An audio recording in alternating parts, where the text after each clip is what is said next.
Hey, welcome to the Dartarian Show. I'm your host, Alexander Dartarian. With me is Dominic Sykes, and we're going to talk about Urban Legends Nebraska today. Now, there's a lot of them for Nebraska, a lot more than I thought there was going to be. We're going to go through about 8 of them like we did with Colorado. So, are you ready? I'm ready to go. All right, the first one is my personal favorite, the Hatchet House.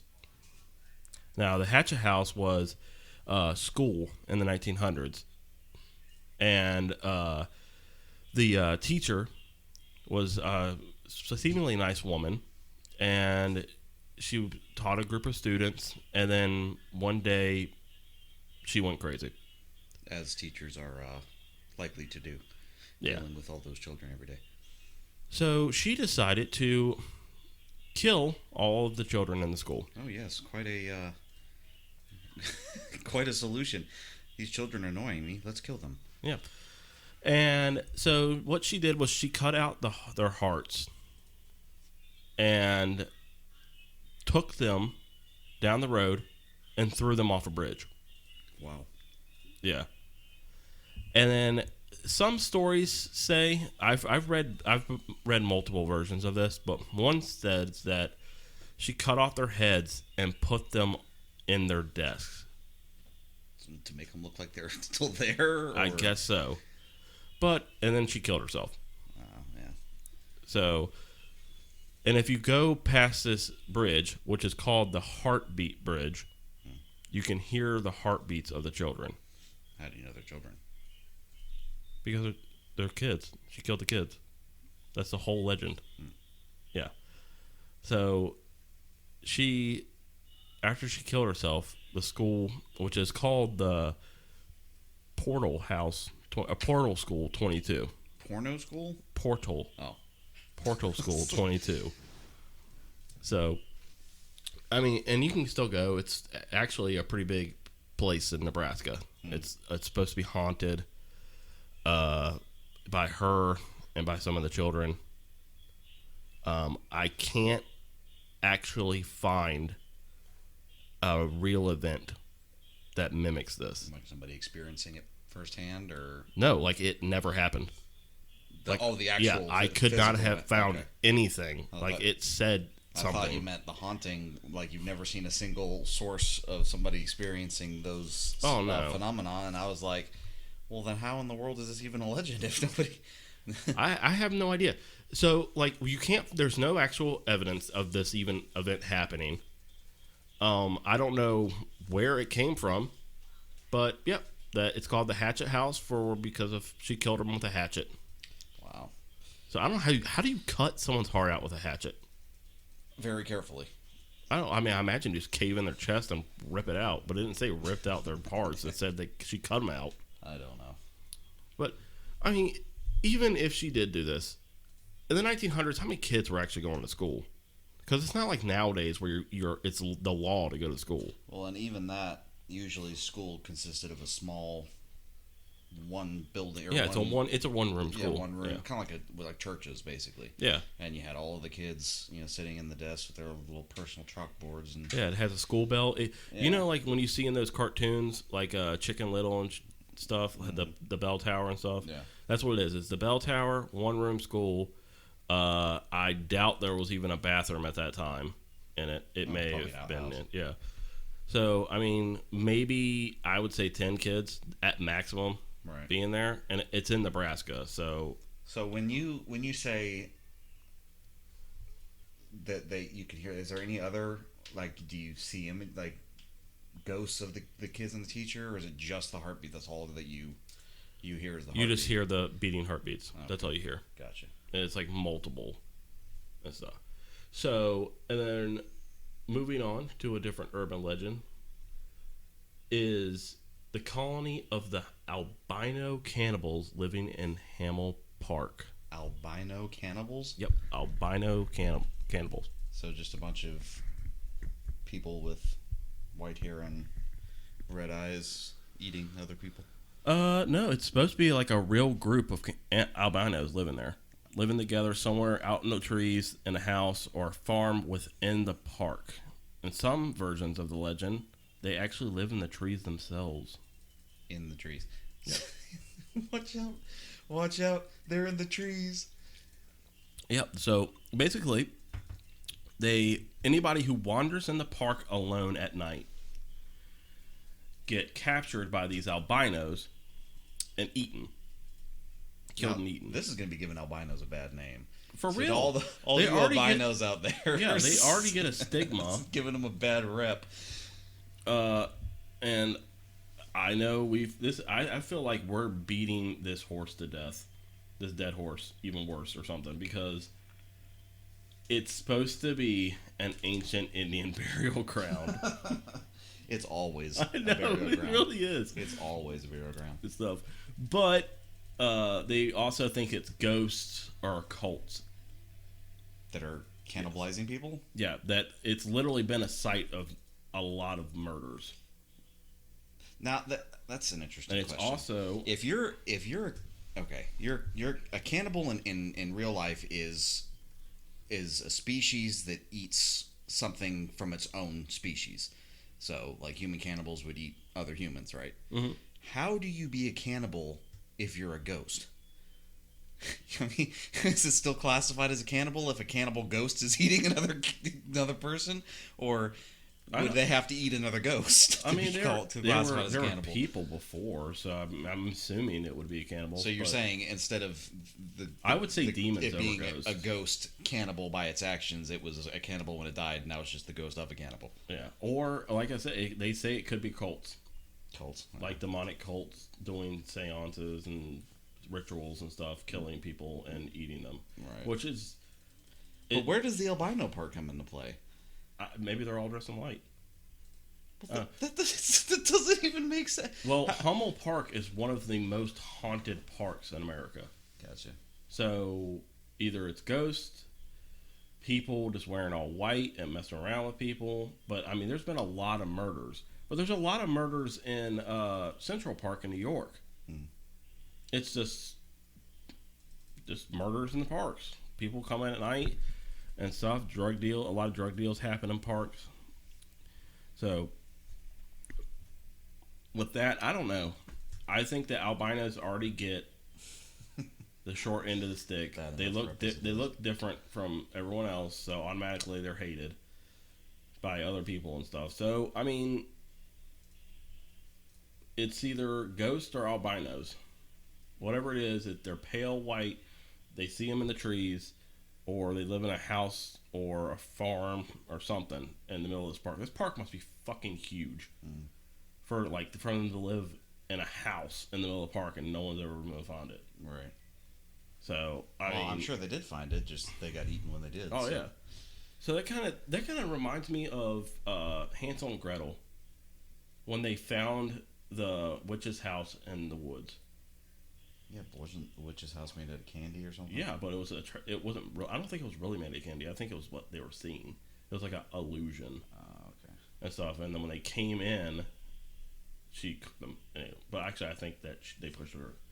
Was it okay? And the Grimm's brothers, the kids get eaten. But if you listen to other stories, they push her in the oven and she killed herself. Which either way, someone was eaten. No. All right, so we're going to go on to another park, Wilderness Park. Still shows evidence of a grizzly sabotage. Okay. Grizzly sabotage. Now, is that an adjective? Oh, no, I'm going to tell you about the sabotage. An actual grizzly bear? No. Like grizzly? like horrible. Okay, so it's the adjective for the word, not an actual grizzly bear. It's a synonym. Yeah, that's what I meant. Okay. So, on August 10th, 1894, a train moved down the Rock Island Railroad line, full of passengers and cargoes. As it reached a trestle, which is a bridge, the track suddenly seemed to crumble, and the train plummeted 40 feet to the ground and was engulfed in fire. Okay. 11 people died. Right. A lot of people were injured. That alone is horrible. Okay, so when was this? August 10th, 1894. So we can track this back. This is back when we were still using steam engines. Yeah, I'd imagine. Yeah. So or coal engines, either or. coal, yeah. So you say It engulfed in a fell down. fireball. Okay, and now this is a passenger train. Yep, full of passengers. 11 people died. Only 11 though. That's pretty impressive. Yeah. Because I mean, I don't know if you've seen any train crashes. If they're going at high speed and they collapse on a bridge, there's a huge fatality rate. Right. So it was quickly discovered that the rails had been in fact sabotaged. Okay. So the spikes had been removed by a crowbar. So this is premeditated. Yeah, it was intent on on derailing the train, and it's the largest mass murder Nebraska had ever seen. Now I don't know if they're counting Indians or Native Americans, because I mean I'm sure there was a lot more murders bigger murders than 11 people, if they counted that, but I doubt they did. No. So no arrests were ever made, or while an arrest was made. I'm sorry, excuse me. No one ever truly found out who it was. So they just arrested someone to kind of like close the case. Mm-hmm.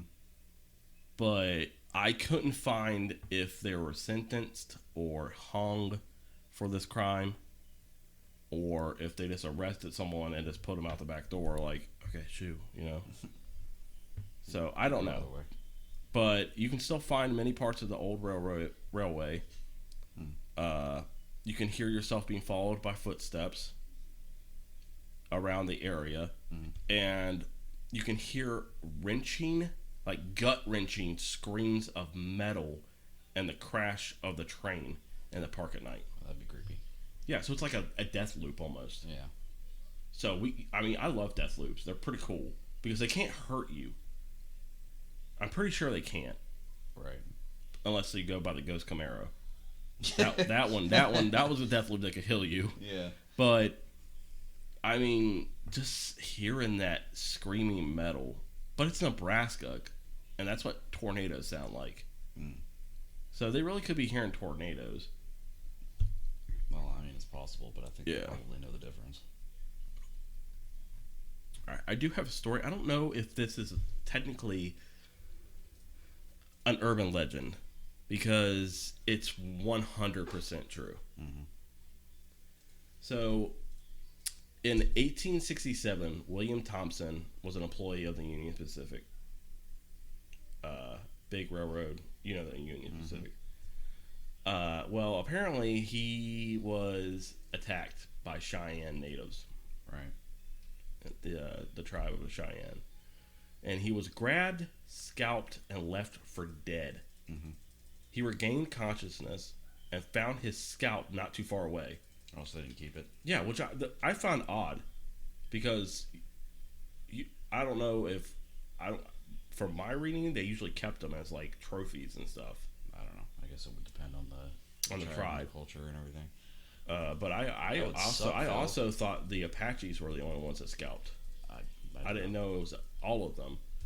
But he grabbed his scalp and ran to the local library to attempt to find help. When the doctors told him that they couldn't attach his scalp again, he donated it to the library. Okay. Yeah, it's still on file. You can still go see it. Why? Why would a library want somebody's scalp? Part of history. I mean, yeah. You can go see it at the Omaha Public Library. It's preserved in a dark room. That would suck. And it looks pretty gross. Ripped off. Beautiful hair though. The hair kept up nice. The scalp's not so great. But all right, so let's go to the Black Angel. This is a statue, right? It's standing over a fountain. It's beautiful, but it predicts imminent death. What? Yeah. How does it predict death? Well, I'll tell you. It borders Iowa and Nebraska. And there are several angel statues where this is. And this one's special because it has a dark legend. You can see fire burning in her eyes at midnight. Mm. While others say children who go behind the base of the statue vanish forever. Okay. So it takes children up. But most distressingly, though, if you gaze into her hot eyes in the dead of night, you will see your early demise. Oh. She later appears in your dreams, and you'll soon be dead. Right. So if you go and look at the statue in the middle of the dead of night, and her eyes are on fire, I don't know about that. you will die. That just seems a little bit far-fetched to me. I mean, there's other, like the Virgin Mary statue cries blood. I can understand it. There's a statue you can touch and get pregnant. Yeah, all right, so they're coincidences. All of those are coincidences. I don't know. Yeah. Every person that goes there and sees the fire in the eyes of this statue has probably been told this legend, and if they die of anything, it's because they have a dream later on thinking about the statue. It's just a coincidence, and then they die of fright. Because they heard this legend, and they die of fright right in the middle of a dream. Sure. From a statue. Sure. Oh my God. Okay. I don't agree with that. There has, like Colorado, there's been many sightings of UFOs. Since 1894, there has been numerous. I mean, probably in the thousands of UFOs. One of the biggest ones was, there's no physical evidence left, but there's a craft that landed there, wreckage, and it melted. So it's melted metal, but was quickly covered up and said it was a weather balloon. Okay. So when was this? It doesn't give me the exact date. It's just been unexplained since 1894. So they've seen. Okay, so it's in the 1800s, as I said. So it's not like it was like a satellite or a piece of a rocket debris or something like that might have fallen back down through. No, they have video camera evidence of it. From the 1800s? No, from early on. This is modern UFO sightings. It's been sighted since 1894. Oh. So the same type of craft has been sighted. Has scientists looked at it? I mean, you could probably look at it and be able to tell if the metal is something from here or not. I mean, I'm 100% sure if a scientist went and looked at it, they'd be like, I know what this metal is. This is what we use at NASA. Yeah, well, one of particular sightings was captured on live television in front of thousands of people. What are you talking about, the wreckage or the actual... No, just the craft. Of the craft in the air? In the air. Okay. And they said it's a weather balloon. Right.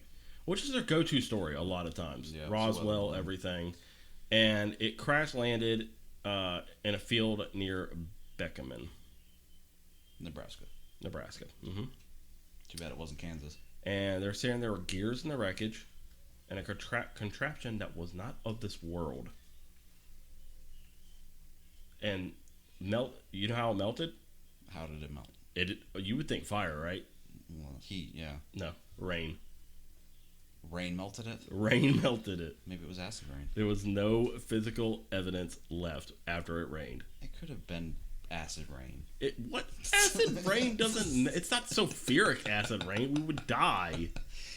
Yeah, but it might be bad for metal. You know how metal automatically rusts? It rusts. It doesn't melt. Yeah, but what do you think rust is?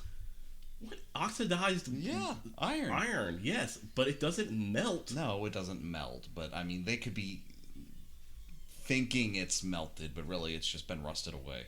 What? They're not idiots. There were smart people back then. All right. This is weird. It reminds you of murder hornets, right? This is mutant radioactive hornets. What? Yes. Oh my God, it's so awesome. All right. It's an urban legend that insists that these mutant hornets have been frequently in the area, right? Mm-hmm. So they're frequently seen, which makes me think murder hornets. It has to be, but it goes all the way back to the Fukushima disaster, right? The Japanese nuclear reactor, yeah. And I guess they flew here. I don't know, but it's worth noting that Nebraska has several nuclear reactors of their own. Mm. So maybe one of them melted down here. We just covered it up. Okay. And made hornets. It's not a comic book. I mean, the hornet, if it gets anywhere near anything radioactive, you know what that does to human beings? Yeah, but you get too bugs close are to different. radiation? Roaches can survive radioactive waves. I guess they can. I don't know. Yeah, so I mean, like, why would? How do you know it's radioactive then, though? I mean, what about the hornet makes it seem radioactive? Is it dripping green goo? No, apparently the story goes that they come here and they're killing people. Like I guess that's what it is. They're stinging it. They sting people and allergies. They get radiation sickness from freaking. Sure. That's not allergic reaction. That's death from radiation poisoning. But that's what I was thinking. I was like, it has to be murder hornets. It has to be murder hornets. So I looked farther and farther into it, and apparently, it's bullshit. There's no actual deaths or injuries I on the record. think so. And the only sighting that was in this was Hallam, which is where a big reactor. It's one of the first reactors ever in America was put, and their recall was they're giant. They're the size of a small dog. Oh wow, yeah. So that right there is radioactive. That's Hulk. Non-realistic is what that is. What? I'm sure you can't honestly believe that there is a wasp or a hornet anywhere in the world that's as big as a small dog. Obviously, no. there is. There's only been one sighting. The dude was nuts. There's no way that's true. And there was no deaths. I don't know where they got the deaths from, but I guess that goes along with it. They have to say that. But there was also a lot of disasters in the 40s, or atomic bombs dropping. Chernobyl was in the 80s. So, I mean, that right there is... I mean, I guess it plays on our mind about that, like, the disaster. More in, like, Cold War era, but not so much nowadays. It's still kind of scary nowadays. You get a lot of things and stuff. Okay.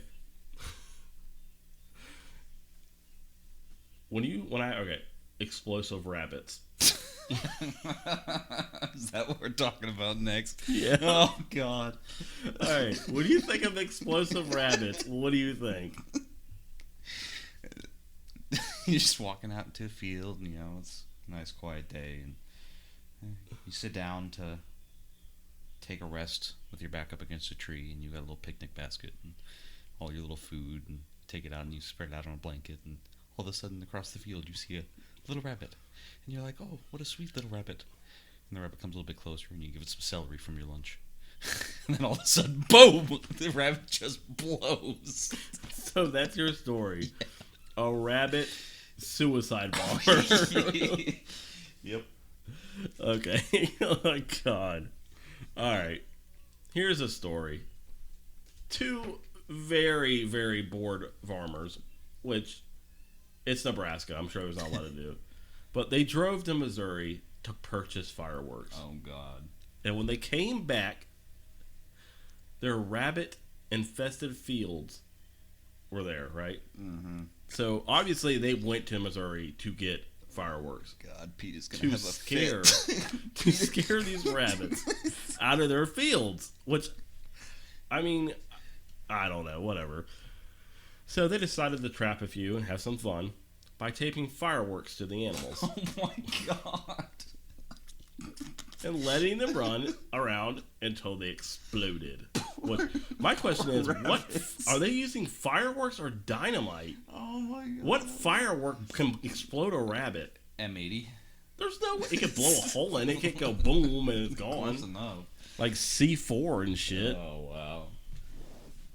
Pete is gonna. Anyways, they had so many laughs until one rabbit decided to take revenge. Oh no! And ran straight for one of the farmer's trucks and exploded it. The rabbit thought this through. He's like, I'm gonna die, you're coming with me. Yeah. So I couldn't find of any two farmers dying this way, but be too embarrassing to talk about. I know. It'd be cover up. But I mean, God, that rabbit was just like, "How dare you kill my family? I'm gonna come kill you, you bastard!" Wow, Nebraska. I know. I was like, "What the freak, man? Come on!"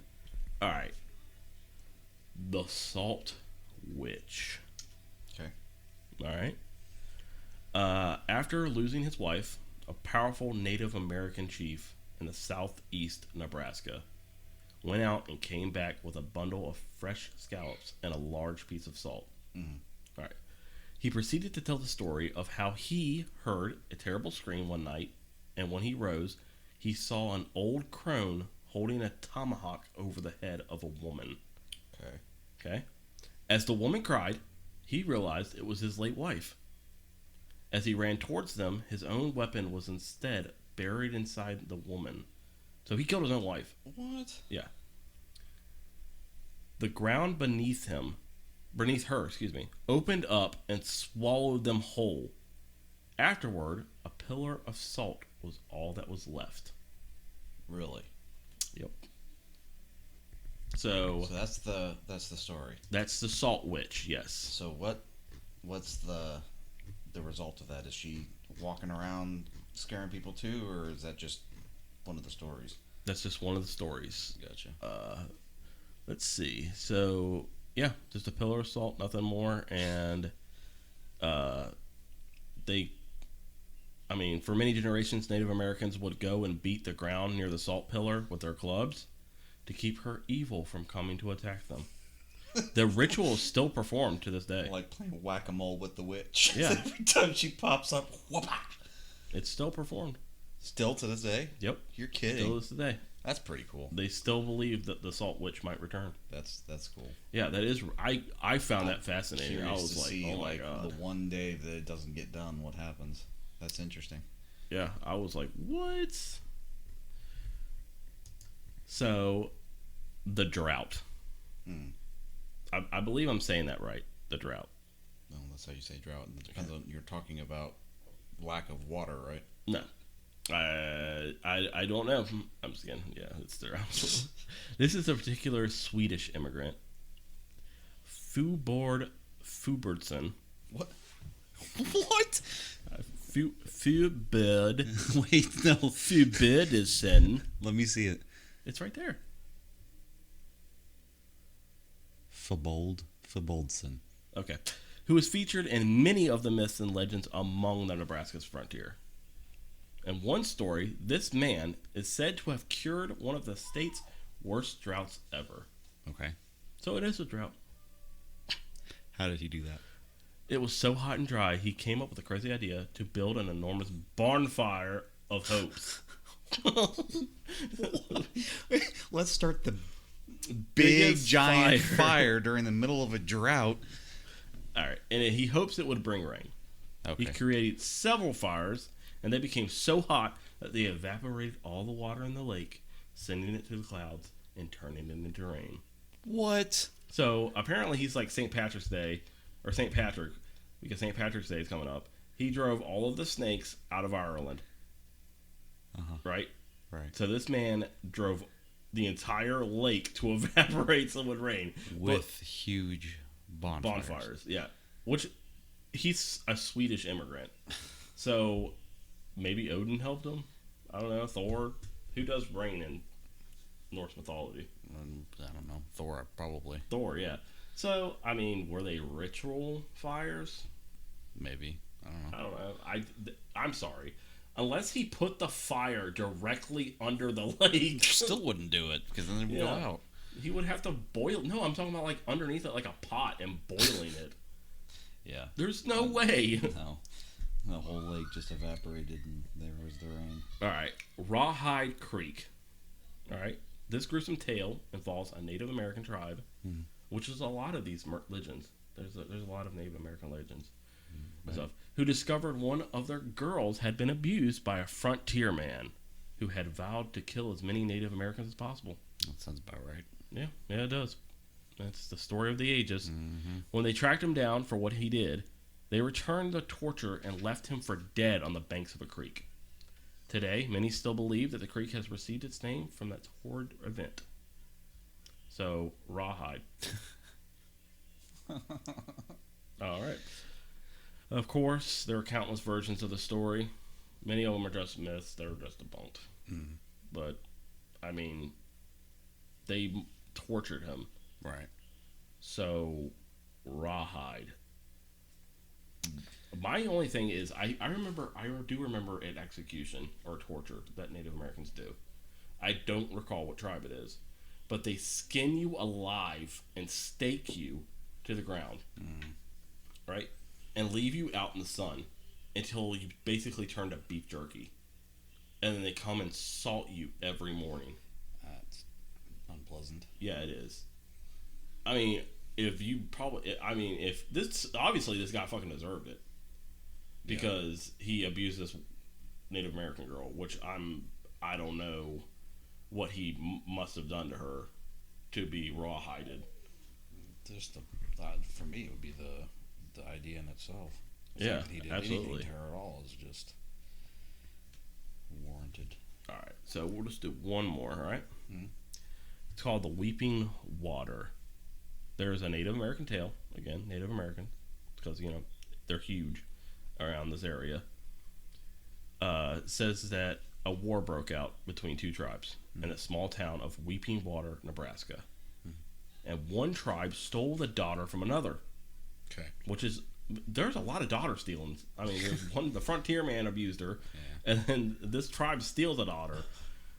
So this resulted in a 3-day war, basically. Everyone from both tribes were killed.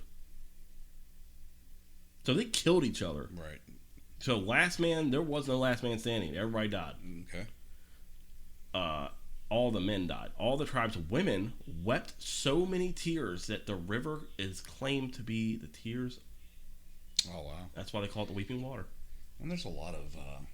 the Trail like of Tears, where they cried, and there's a certain flower that grows around the Trail of Tears. So, I mean, there they were. What'd you think of them? I liked them. I think that some of them were a little bit far-fetched, but...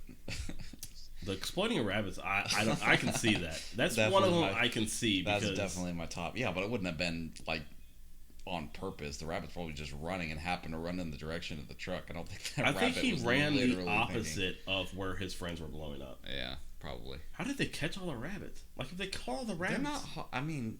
If they caught all the rabbits, why not get rid of them? Like, take them somewhere else. I don't know why they didn't do that. Probably... They're making holes in their field with the fireworks. And, I mean, I don't know. That's definitely the top one for me is the exploding. I like the Salt Witch. I honestly didn't think there was going to be much coming out of Nebraska. So I didn't either. And that was that was a lot. I mean, and that's not even half of them. Like, I had to go through all of them and just be like, okay, and stuff. The scalp that wasn't even really urban legend. That was just stupid. It's a fact. Yeah, it's an interesting cool trivia thing for you guys. Yeah, so no gates in Nebraska's urban legends. I couldn't find any of them. I thought for sure we're going to hear a gate. Yeah, well, we can do a fun fact about a gate. In Nebraska, deep in the Nebraskan wilderness, there is a gate with no fence on it attached to it, nothing, not a part of anything, just a gate standing by itself in the woods. In the woods? What happens if you open it? And it's said that if you open it, it's a gate straight to hell. Gate straight to hell? That's what it says. Gate straight to hell. After you open it? Yeah. Oh, so it's like gate straight to hell. Yeah, it sucks you right in. Oh, okay. So now there's your guys' gate. Yeah. Gate for the week. Well, I mean, no. I would say there was a gate. I'm pretty sure you look it up, that'll be in there somewhere. I looked forever. I've found so many urban legends in this and stuff. Hummel Park, I think, probably was the dumbest. Albinos living in a damn park eating people. Yeah, that one threw me for a loop, too. And stuff. The Hatchet House, I want to go to this place. That's just more of the Lizzie Borden type deal. I don't know. The Axeman of Louisiana. I've never really been big into those. There's a lot of axe murders. There really are.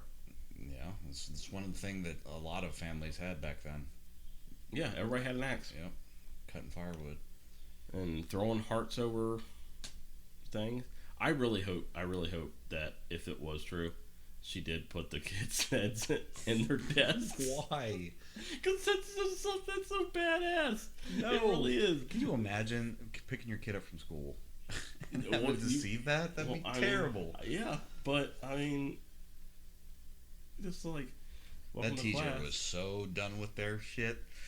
And I wonder if she cut out her. This is the last time I will ever have a kid make an excuse about homework in my classroom ever again. She started out, according to the story, she started out great. Like, she was so loving and stuff, and like she's like timid, and she loved the children so much. Yeah, it snapped completely, and just cut all their heads off and their hearts. Poor kids.